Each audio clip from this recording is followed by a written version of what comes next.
안녕하세요. 저는 평범한 40대 남성입니다. 제가 이렇게 사연을 보내게 된 것은 남들에게는 알리지 못할 저의 한 가지 비밀 때문이에요. 어딘가에 말하고는 싶지만 가까운 지인들에게 알릴 수는 없는 일이기에 익명의 자리를 빌려 제 사연을 소개하고 싶었거든요. 요즘에는 평범한 사람들도 개인사를 전할 수 있는 창구도 생기고 세상이 참 좋아졌다는 생각이 듭니다.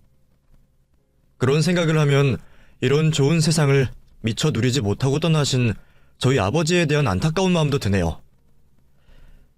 제가 오늘 얘기하려는 사연이 바로 저희 아버지에 관련된 사연입니다. 살아 생전에는 아버지의 마음을 전부 헤아리지 못했던 제가 이제서야 아버지의 뜻을 깨닫고 제 마음을 전하게 되었죠. 그래서 제 이야기는 닿지 않는 곳에 계신 저희 부모님을 향한 부모님 전 상서가 되지 않을까 싶습니다. 그럼 지금부터 제 이야기를 시작할 테니 잘 들어봐 주시길 바라겠습니다. 전 아버지와 어머니 그리고 제 위로 2명의 형을 둔 다복한 집안에서 자랐습니다. 화전민 출신의 조부모님 밑에서 나고 자라신 아버지께서는 너무 어려운 형편으로 인해 가진 것도 배운 것도 하나 없으셨지만 상경하여 맨주먹으로 경제적 성공을 만들어내신 대단한 분이셨죠. 어디를 가서도 콧방귀 낄 만큼 많은 돈을 벌어놓으셨지만 어려운 형편에 태어나 돈 한 푼 허튼 곳에 쓰지 않으시며 그 자리까지 오셔서 그런지 집안에서나 밖에서나 항상 근검절약을 하시고 돈을 아끼셨어요. 그리고 아무것도 없던 상황에서 혼자만의 힘으로 성공을 하셔서 그러셨는지 아들들인 저희 형제에게 엄격한 기준을 잡으셨고 기대하는 바도 많으셨죠. 아버지는 너희만 할 때 흰쌀밥은커녕 옥수수 가루로 만든 죽도 먹기 힘들었다. 그러니 너희도 밥 먹는 것, 따뜻한 곳에서 잠자는 것, 공부하는 것 어느 하나 당연하다고 생각하면 안 된다. 또 허투루 쓸 생각도 해서는 안 되고 너희는 아버지보다 더 나은 환경에서부터 시작을 하니 아버지보다 더 훌륭하고 나은 사람이 되어야 하는 거야. 아버지가 무슨 말하는지 알겠지? 매번 자신보다 더 훌륭하고 나은 사람이 되어야 한다는 말을 귀에 딱지가 쌓일 정도로 들으며 자라왔습니다. 그리고 저희가 자라는 만큼 아버지께서 저희에게 기대하는 바도 점점 더 커져만 갔죠. 항상 우리 삼형제에게 선의의 경쟁을 하라는 듯 잘한 것과 못한 것을 비교하고 평가하며 상과 벌을 주시곤 하셨습니다. 부모님의 교육과 타고난 똘똘함으로 우리 삼형제 모두 또래 친구들에 비해 조숙하다는 말을 듣게 될 정도로 앞가림을 잘했지만 다른 형제들과 달리 저는 마음이 여리고 유약한 탓에 형들과 경쟁을 하기보다는 항상 양보하고 배려해주는 편이어서 손해보는 면이 많이 있었죠. 당장 앞에 있는 이득보다는 형들을 챙겨주는 게 좋았고 형들이 기뻐하는 모습이 좋았습니다. 하지만 아버지께서는 그런 제 모습을 그다지 좋아하지 않으셨어요. 욕심이 없어도 너무 없어 손해를 본다며 남에게 피해를 끼치지 않는 선에 자기 것을 취하라는 말씀을 하셨죠. 하지만 전 태생적으로 그런 행동을 할 수 있는 성격이 아니었습니다. 내 이익을 취할 때 옆에 있는 사람을 생각 안 할 수 없었고 항상 신경이 쓰였죠. 어린 나이 아버지 말씀처럼 못하는 제가 잘못되었나 싶었지만 그때마다 아버지와 다르게 온화하셨던 어머니께서 저를 위로해 주시고 이해를 해 주셨죠. 그런 어머니 덕분에 전 위축되지 않고 제 성격 그대로 자랄 수 있었고 밝게 자랄 수 있었죠. 우리 삼형제 모두 아버지의 엄격한 집안 교육 속에 바라는 모습대로 자랐습니다. 워낙 자식들에게 가지신 욕심이 많았던 분이셔서 학업 성적에 관심이 많으셨고 공부하는 것만큼은 투자를 아끼시지 않으셨죠. 다행히 아버지의 좋은 머리를 우리 형제 모두 다 물려받았는지 공부는 지원을 받은 만큼 가르쳐주는 만큼 그대로 흡수를 할 수 있었습니다. 그래서 저와 형들 모두 학교에서 항상 상위권 성적을 받고 있었고 우리 형제들 모두 아버지 기준에 맞는 대학을 들어가 다닐 수 있었어요. 소위 명문대학이라는 곳들이었죠. 대학교 입학 전까지는 대학 합격과 우수한 성적이라는 목표만 달성하면 되었기에 마음이 여린 제 성격이 아버지께 거슬릴 일이 거의 없었습니다. 그런데 대학 진학 이후 형들과 다른 행보를 보이는 저를 보시곤 아버지께서 심기가 불편한 모습을 비치시기 시작하셨죠.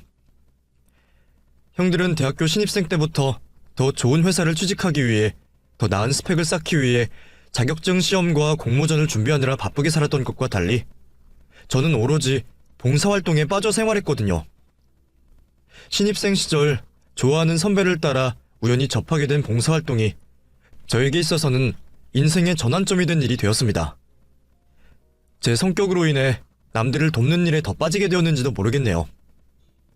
어쨌든 누군가를 돕는 일이 저에게 처음으로 가슴을 벅차게 만들었고 심장을 뛰게 만들어주는 일이 되었습니다. 그래서 대학교 시험기간일 때를 제외하면 항상 대학 봉사활동 동아리에서 활동을 하고 청년 봉사활동 단체와 유니세프 등등 바쁜 대외 활동들을 하며 돌아다니게 되었죠. 집안 형편이 부족하지 않다 보니 대학 등록금에 대한 걱정은 없었고 제가 스스로 일을 하여 번 돈으로 방학 때는 해외 봉사활동도 다니고는 했어요. 그런데 아버지께서는 그런 저의 모습이 마음에 차지 않으신 듯 보였습니다. 자신들의 더 나은 미래를 위해 자기 개발을 하고 있는 형들과 달리 당시 취업 이력서에 별 도움도 되지 않는 봉사활동을 하러 다닌다며 거의 대부분의 시간을 봉사활동하는 데 사용하고 있는 저를 좋게 보실 리가 없으셨죠. 용주야, 너 이리 와봐라. 너 오늘도 봉사활동 한다고 집에 늦게 들어온 거냐? 네, 서울에는 아까 도착했는데 동아리반 가서 정리할 게 있어서요. 그거 하느라 좀 늦었어요. 내가 지금 늦게 왔다고 이러는 것 같아. 네가 아직도 정신 못 차리고 있는 것 같아서 내가 불러 세운 거야. 그놈의 봉사활동 요즘 회사 취업하는 데 있어 도움이 된다고 하니까 내가 아무 말 하지 않고 있었다. 너도 나중에 취업 준비하느라 자격증 시험 보느라 바빠지기 전에 미리 준비해 놓는 거라고 생각했고. 그런데 너 지금 대학교 1학년이 끝나가는 상황에서도 거기에 목을 메고 있으면 어떡해? 요즘 가뜩이나 취업이 쉽지 않다고 여기저기 난리인데 넌 뭐 하고 있냐는 말이다.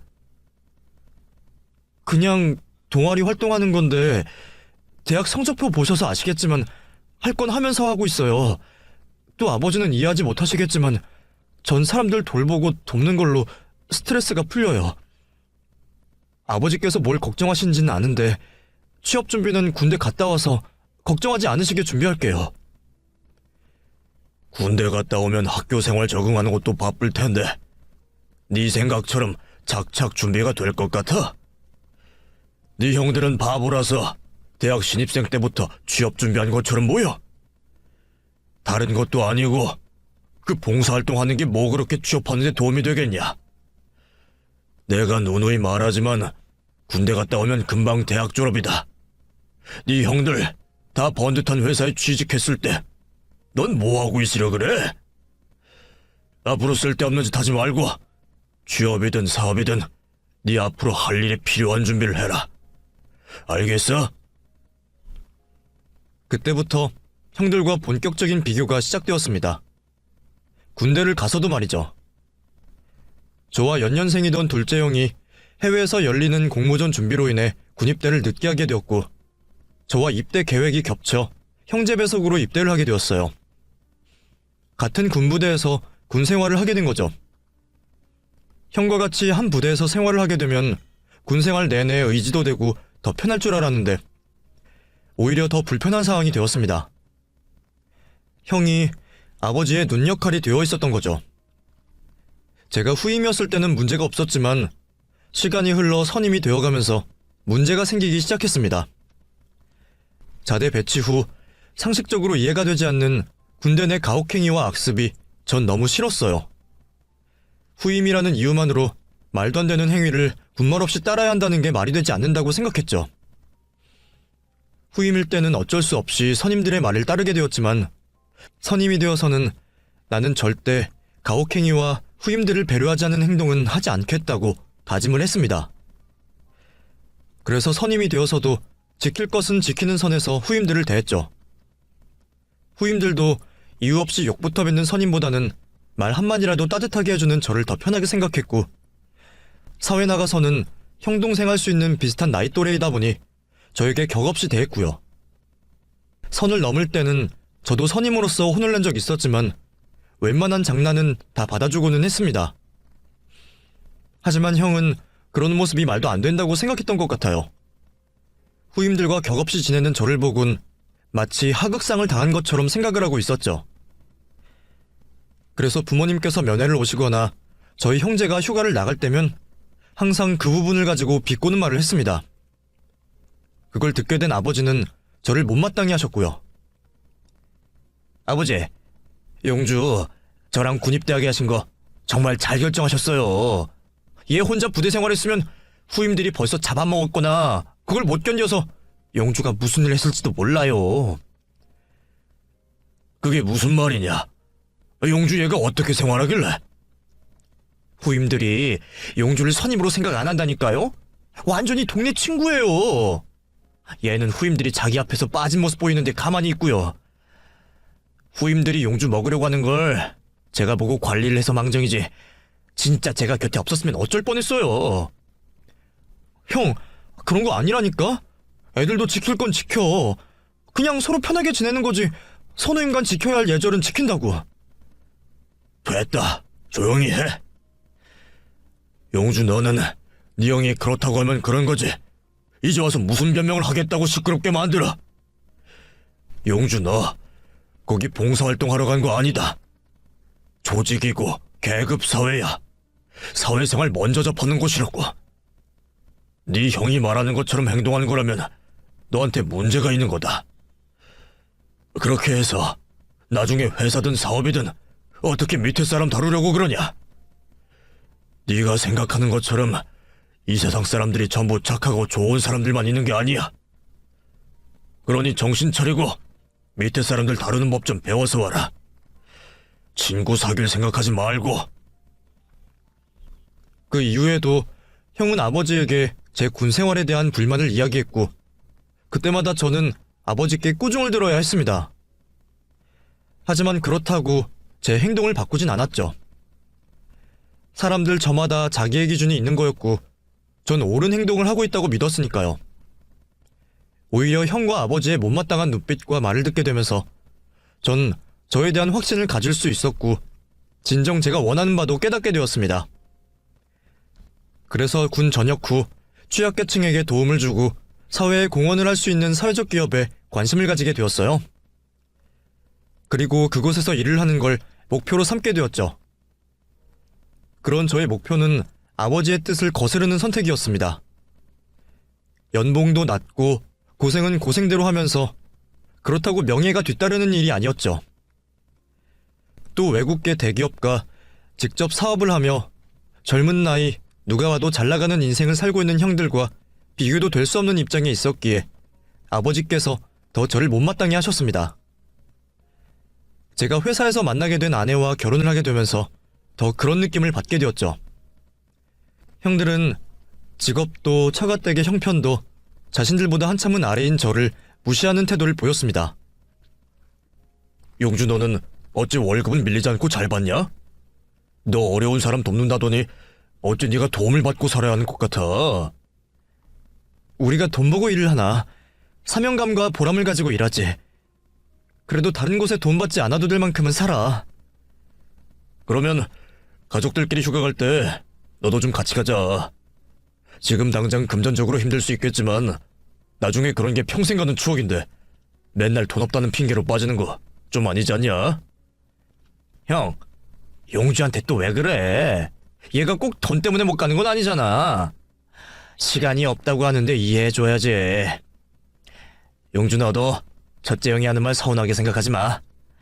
네가 가족여행 빠질 때마다 심기 불편한 아버지 비 맞추는 게 힘들어서 그런 거니. 그러게 너도 괜찮은 대학까지 나왔으면 좋은 직장이나 사업을 할 생각을 해야지. 왜 사서 고생을 하냐? 돈도 안 되고 시간 빼앗기고 가족들과도 멀어지는 일을 왜 해? 평생 아버지 밑에서 잘 사는 법 배워놓고도 왜 이런 짓을 하고 있어? 아버지가 가르쳐주신 길 그대로 형들처럼 살았으면 너도 그 모양 그 꼴로 살지 않을 거 아니야. 그러면 더 나은 재수씨 만났을 거고. 만남이 있을 때마다 자신들의 기준에서 벗어난 저를 형들은 수시로 무시해왔습니다. 그런 모습을 부모님 앞에서도 보였죠. 어머니께서는 각자 목표로 하고 만족하는 삶이 다르다며 제 편을 들어주셨지만 아버지께서는 항상 말없이 침묵을 하시고 계셨어요. 그런 아버지의 모습을 보면 자식으로서 기대하셨던 만큼 살고 있지 못한 것 같아 죄송하기만 했죠. 그래서 가정을 꾸리고 나서는 아버지 얼굴 보기가 죄송해서 일부러 자리를 더 피하고는 했습니다. 그러다 우리 가족들 중 유일하게 제 편을 들어주시던 어머니께서 사고로 세상을 떠나시게 되었어요. 황망하게 돌아가신 어머님으로 인해 우리 가족 모두 큰 비통함에 빠지게 되었죠. 특히 자신의 반쪽을 잃어버리신 아버지께서 가장 많이 힘들어하셨고 자식들 앞에서 처음으로 무너지는 모습을 보이셨습니다. 삶의 원동력을 잃어버리신 아버지께서는 고향으로 내려가 쉬고 싶다고 말씀을 하셨어요. 그러시며 저희에게 아버지께서 가지고 계시던 부동산과 사업 관리를 맡기고 내려가셨죠. 우리 형제들 모두 자신이 하고 있는 일이 있으니 여유가 있는 사람이 돌아가며 일 처리를 하라 말씀하셨습니다. 하지만 재산을 물려주셨던 것도 아니었고 휴식을 취할 시간에 아버님 일까지 대신해야 하는 귀찮은 일이었으니 형들이 좋아할 리가 없었어요. 그래서 아버지 부동산과 사업 관련된 일은 제가 도맡아서 해야 했죠. 아버지께서는 형제들 모두 돌아가면서 일을 한다고 말을 하고 첫째 형이 대표로 보고를 하게 되었고요. 전 형들과 생각이 달라 아버지의 일을 도맡아 해야 하는 걸 가지고 불만을 갖지 않았습니다. 아버지 일을 자식인 제가 대신하는 게 당연한 일이라고 생각했고 지금까지 부모님께 받은 도움을 조금이라도 되갚을 수 있는 일이라고 생각했죠. 그래서 없는 시간을 만들어 일 처리를 했고 제가 시간이 없을 때면 제 아내에게 부탁을 하여 대신 처리하기도 했어요. 그러다 제가 다니던 회사가 재정난이 심각해져 직원들에게 월급을 줄 수 없는 상황이 되었고 퇴직금을 받고 퇴직을 할 사람과 회사가 정상화될 때까지 기다릴 무급 휴직자를 신청받았죠. 저는 하고 있던 일에 100% 만족을 하고 있었고 회사의 방향성도 믿고 있었기에 무급 휴직을 하게 되었습니다. 다행히 아내는 이전에 다른 곳으로 직장을 옮겨 당장의 생활비 걱정은 하지 않아도 되었죠. 그렇다고 해도 넉넉하지 못한 형편 아이까지 있으니 썩 좋은 상황만은 아니었습니다. 그래서 아르바이트 자리를 찾고 있었죠. 아르바이트생으로 쓰기에는 부담스러운 나이다 보니 일할 곳이 몇 군데 없었고 일할 수 있는 곳은 노동의 강도나 시간에 비해 적은 돈을 받는 곳이 대부분이었습니다. 그래도 우선은 돈을 버는 게 더 중요했기에 아르바이트를 하며 생활하고 있었죠. 그때 아버지께서 장기간 동안 일을 보셔야 하는 상황이 생겨 서울로 다시 올라오시게 되었습니다. 형들은 모두 불가피하게 아버지를 모실 수 있는 상황이 아니라고 하여 아버지를 저희 집으로 모시고 오게 되었죠. 자식으로서 아버지께 한눈에 보기에도 부족한 형편인 곳에서 생활하시게 만들어 죄송한 마음이 클 수밖에 없었습니다. 거기다 아버지 뜻을 거스르고 들어간 회사에서 무급으로 휴직을 하고 아르바이트를 하고 있었으니 제가 아버지 얼굴을 똑바로 쳐다볼 수가 없었죠. 그런 상황에 아버지께서 뜻밖의 제안을 하셨습니다. 형제들과 비교해 늘 부족하게 사는 제가 못마땅하고 마음이 불편하셨는지 이번 기회에 자신의 밑에서 일을 배우고 형제들과 나눠서 관리하던 부동산과 사업을 맡아서 하라고 하셨죠. 월급도 회사에 다니던 때보다 더 많이 주신다고 하셨습니다. 잠시 고민을 했던 저는 회사를 복직하기 전까지만 하겠다는 생각을 하고 아버지 밑에서 일을 배우고 일을 대신 처리하게 되었죠. 그런데 이 일로 인해서 아버지와 저 사이에 불화가 생기게 되었습니다. 아버지께서는 이전 형제들에게 관리를 맡기셨던 것과 다르게 제가 처리한 일을 하나하나 꼼꼼하게 확인을 하셨어요. 또 형들을 대신해서 제가 일을 했을 때나 지금이나 일하는 건 똑같았음에도 항상 제가 처리한 내용이 마음에 들지 않으시다며 저를 혼내셨죠. 이전 일 처리들은 형들이 했다고 생각하셔서 아무런 말씀이 없으셨던 거고 지금은 뭐든 부족하고 행동 하나하나 마음에 들지 않은 제가 일을 하니 일부러 아버지께서 꼬투리를 잡는다고 생각했어요. 거기다 밤낮 주말 할 거 없이 일을 가지고 뭐라고 하시니 저도 참을 수가 없었습니다. 이럴 거면 왜 저에게 일을 배우라고 제안하신 건가 싶었죠. 아무리 못마땅한 자식이라고 하지만 해도 너무한다는 생각에 아버지께 태어나 처음으로 목소리를 높여 말하게 되었습니다. 이거 봐라. 여기도 글자 사이에 간격이 있어야 사람들이 보기 편하고 그래야 한 번에 쏙 들어오는 거야. 알아? 근데 너 아까부터 무슨 생각을 하는 거냐? 일 처리를 똑바로 하지 못해서 그에 대해 혼이 나고 있으면 앞으로 실수를 안 하겠다는 생각에 정신을 똑바로 차리고 있어야지. 무슨 딴 생각을 하고 있는 거야? 저보고 아버지 밑에서 일하라고 하신 이유가 아버지 스트레스 풀고 형들과 비교하시려고 한 거예요? 전에 형들이 한 거라고 생각한 양식과 뭐가 다른데요? 그것들 전부 형들이 했다고 알고 계셨겠지만 제가 하고 있었어요. 지금 손에 들고 계신 양식과 똑같은 양식이라고요. 저한테만 너무 엄격하신 거 아니에요? 아무리 아버지 바라는 대로 살지 못해서 미운 자식이라고 하지만 이렇게까지 괴롭혀야 마음이 편하세요. 아버지께서는 제가 어릴 때부터 이런 태도이셨어요. 마음 여리다고 독하지 못하다고 항상.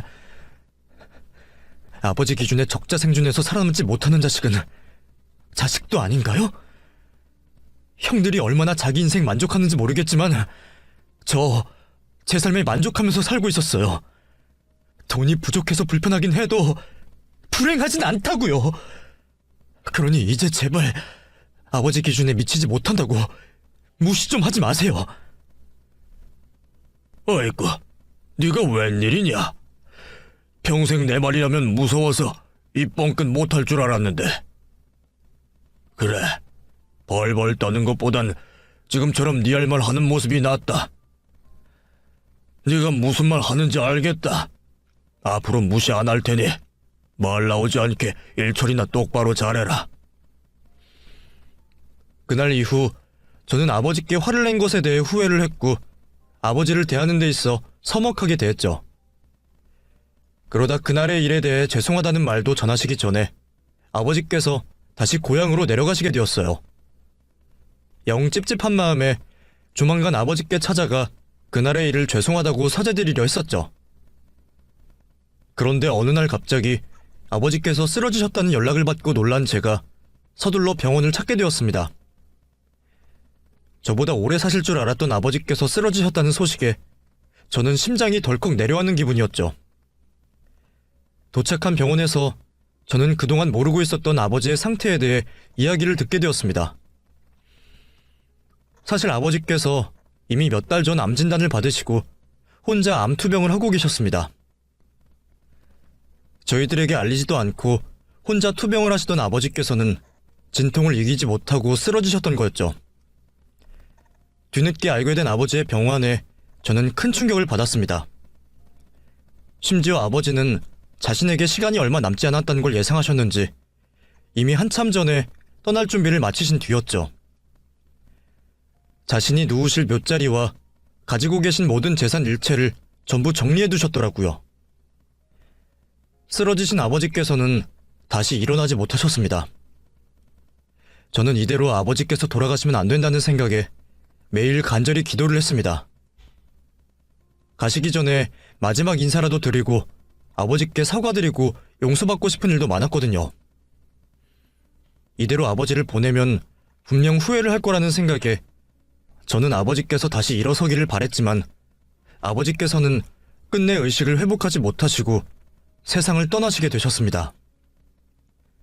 그리고 마지막까지 아버지께 용서를 구하지 못한 저는 아픈 아버지에게 모질게 군 불효자가 되어 씻을 수 없는 죄책감을 가지게 되었죠. 그렇게 저희 삼형제는 아버지의 유언대로 장례를 치렀고 아버지께서 준비해 두셨던 묫자리에 아버지를 뉘어드렸습니다. 그리고 떠나기 전 아버지께서 정리하셨다는 유산을 확인하게 되었죠. 형들은 받게 될 유산이 궁금한지 다들 들떠있는 표정이었어요. 그렇게 저희는 변호사를 통해 유산을 받게 되었고 저는 제가 받게 된 유산에 말문이 막혔습니다.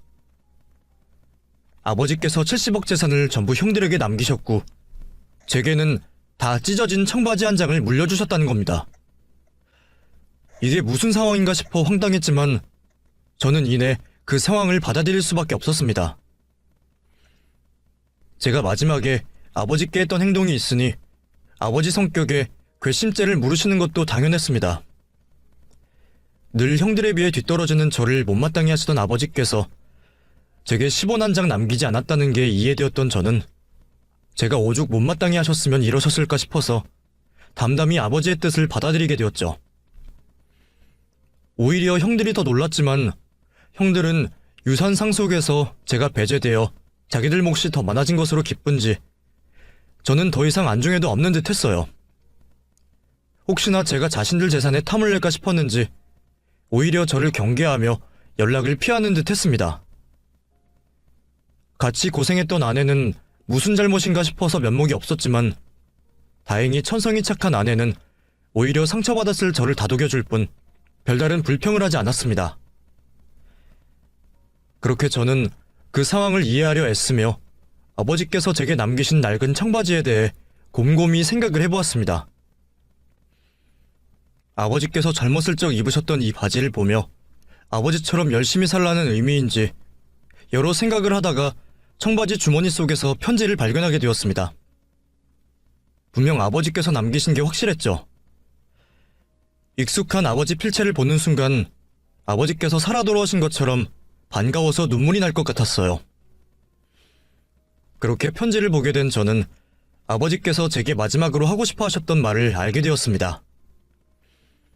편지 내용의 시작은 아버지께서 그간 저에게 보여주셨던 행동들에 대한 이야기였습니다. 유독 삼형제 중에서 저를 못마땅해 하시고 모질게 대하셨던 모습들이 사실은 진심이 아니라고 적혀져 있었죠. 오히려 아끼는 마음에 더 모질게 대할 수밖에 없던 거라며 형들과 달리 마음이 여리고 유약한 제가 부모님 없이도 이 험한 세상을 잘 살기 바라는 마음에 그렇게 하셨던 거라고 하셨습니다. 아버지는 우리 형제들 중 가장 마음이 쓰이고 걱정이 되었던 사람이 저라고 적혀 있었어요. 아주 어린 시절부터 자기 밥그릇은 챙기지 않고 가장 어린 제가 형들에게 양보하고 배려해주는 모습 때문에 제가 손해만 보고 살진 않을지 항상 걱정이 많으셨다고 하셨죠. 그래서 더더욱 저를 다그치고 채찍질하실 수밖에 없으셨다고 하셨습니다. 그 시절 아버지께서 할아버지에게 배우셨던 것처럼 아버지 자신의 교육관으로 자식들을 훈련시킨다면 저 또한 변할 거라고 생각하셨다고 합니다.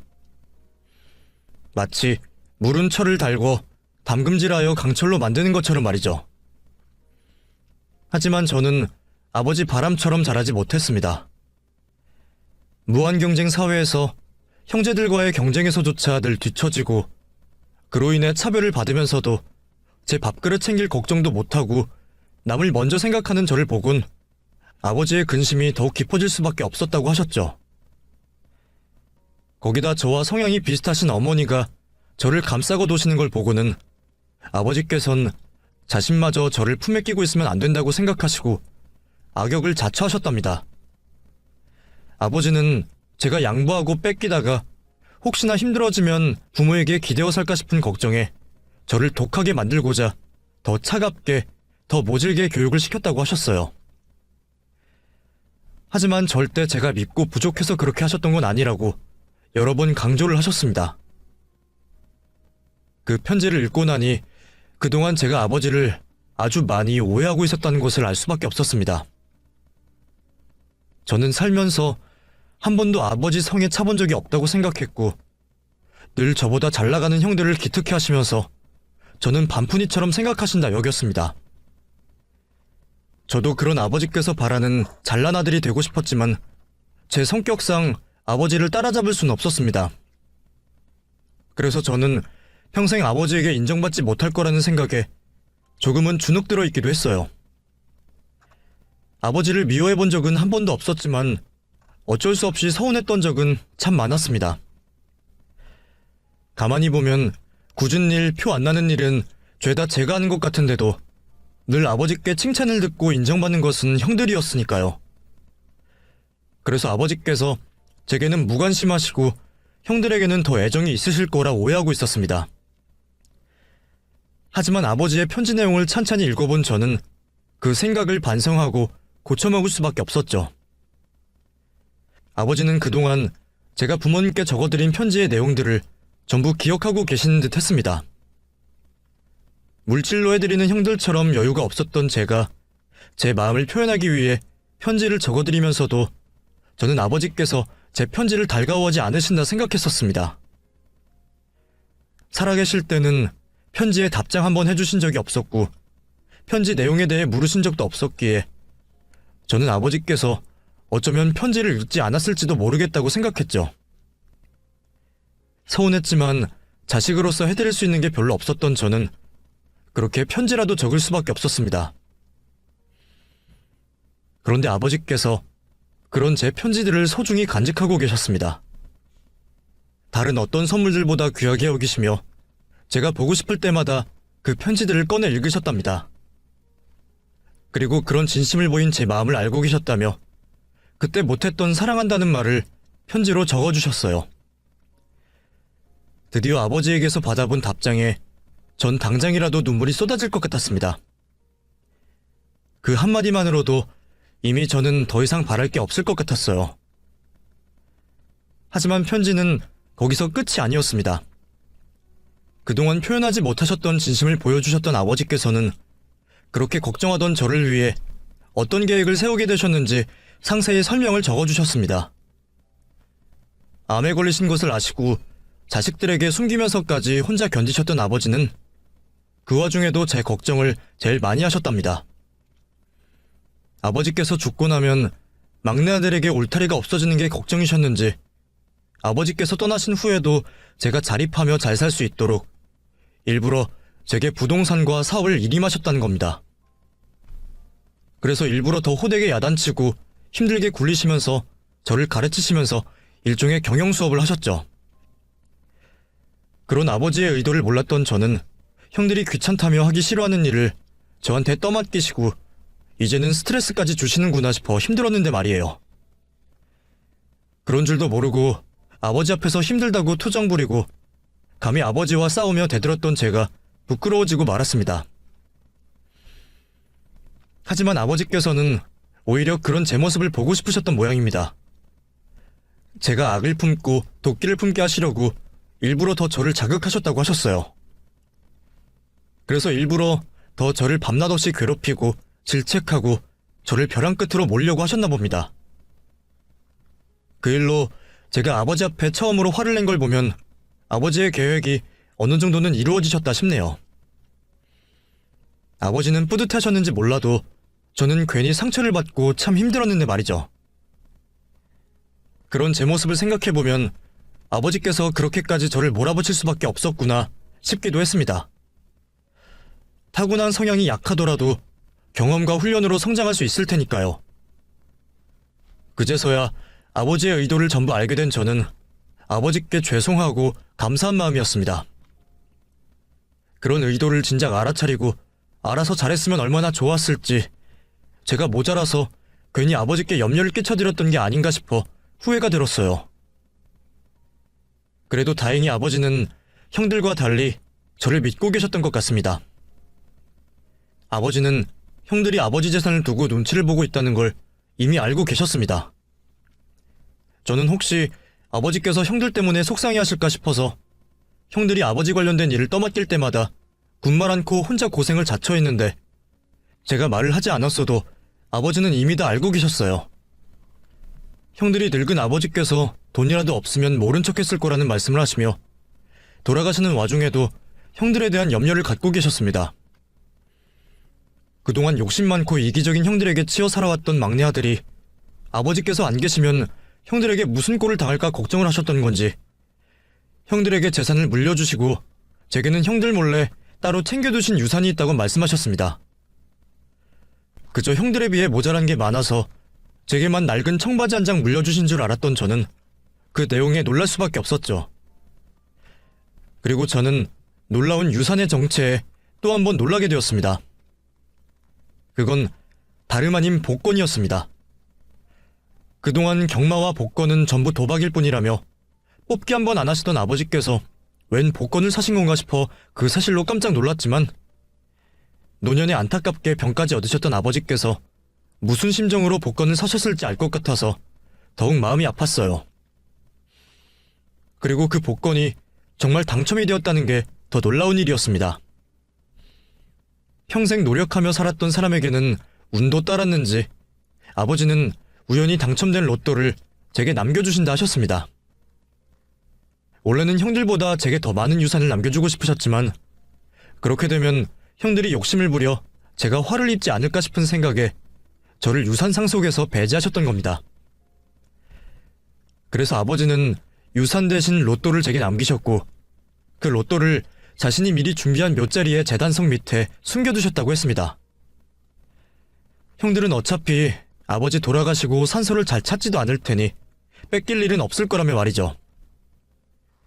로또는 상속세 낼 걱정도 없고 형들이 알아차릴 걱정도 없으셔서 안심이라고 적으신 아버지는 그 로또가 먼저 가신 어머니의 선물이 아닐까 말씀하셨습니다.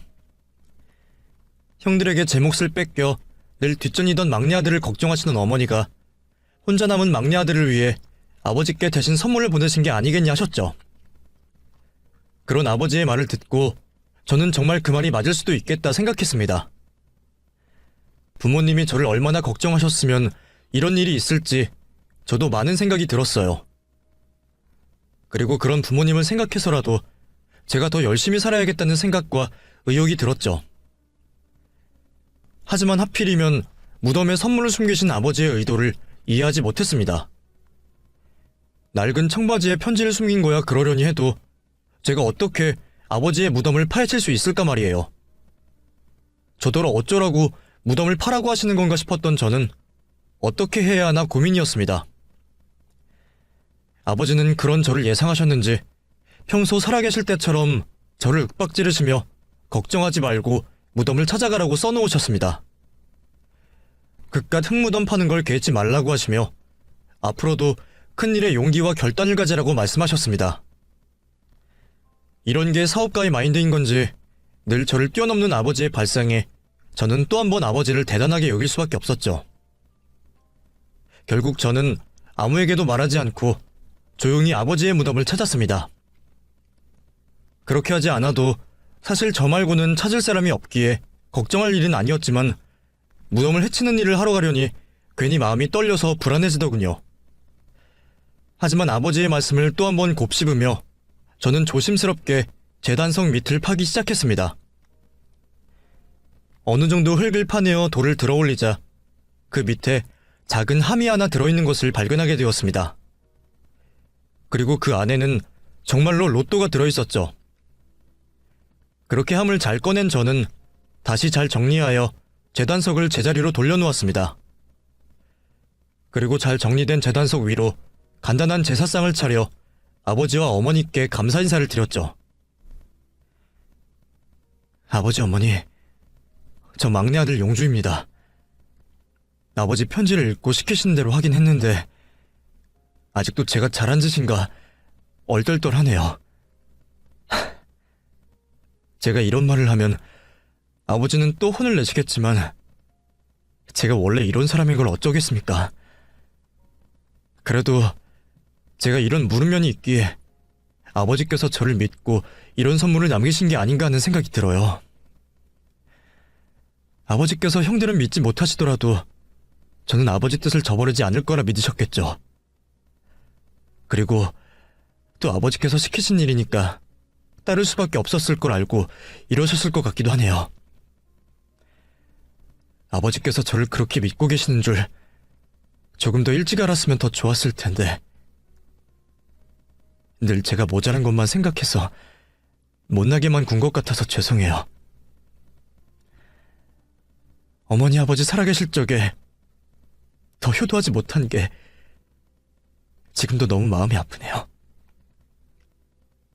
그래서 이제는 어머니 아버지께 효도하는 마음으로 더 열심히 살아보려고 합니다. 아버지 말씀처럼 오늘 일 평생 잊지 않고 어떤 위험과 어려움 앞에서도 의연하게 대처하는 자랑스러운 아들이 되도록 노력할게요. 부모님이 제게 베풀어주신 은혜 잊지 않고 잘 살겠습니다. 그러니 저희 다시 만날 그날까지 두 분도 저를 잘 지켜봐 주세요. 감사하고 사랑합니다. 저는 부모님의 묘를 앞에 두고 저의 마지막 다짐을 전했습니다. 앞으로 자주 찾아오겠다며 술 한 잔씩 올려드리고 무사히 산길을 내려오게 되었죠. 그렇게 아버지의 마지막 유산을 품에 안고 집으로 돌아간 저는 아내에게 아버지의 편지를 보여주며 그동안의 일을 설명했습니다. 아내 역시 깜짝 놀라며 저와 한참을 끌어안고 울었습니다. 그 사람도 그동안 꼬장꼬장한 시아버지 밑에서 꽤 고생했을 텐데 그것들이 다 자식들 위한 일이었던 걸 알고 마음이 풀어져 다행이었어요. 그리고 다음날 저는 아내와 함께 은행을 찾아 복권 당첨금을 수령하게 되었습니다. 은행에서는 운이 좋으시다며 저를 부러워했지만 저는 부모님께 받은 선물이었기에 감사한 마음뿐이었죠. 평생 가져본 적 없는 큰돈이 통장에 들어오는 것을 보며 아내와 저는 한동안 말을 잇지 못했습니다. 그리고 그 돈은 부모님의 마지막 유산이라 생각하며 신중하게 쓰기로 했죠. 돈도 돈이었지만 저는 그것보다 더 큰 가르침을 얻었던 것 같습니다. 전에는 괜히 미안하고 안타까운 마음에 남들 말에 쉽게 휘둘리기도 했던 저였는데 앞으로는 제가 중심이 되며 누구에게도 휘둘리지 않고 살아가게 되었죠. 그래서 아버지께서 그토록 바라셨던 대로 전보다 강단 있는 삶을 살게 된 것 같아요.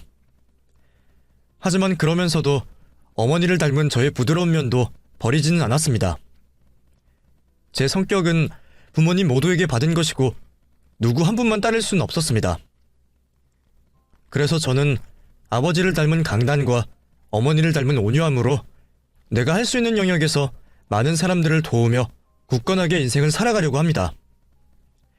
그런 저의 변화를 사연 가족분들도 기뻐해 주시길 바라며 제 이야기를 마치겠습니다. 감사합니다.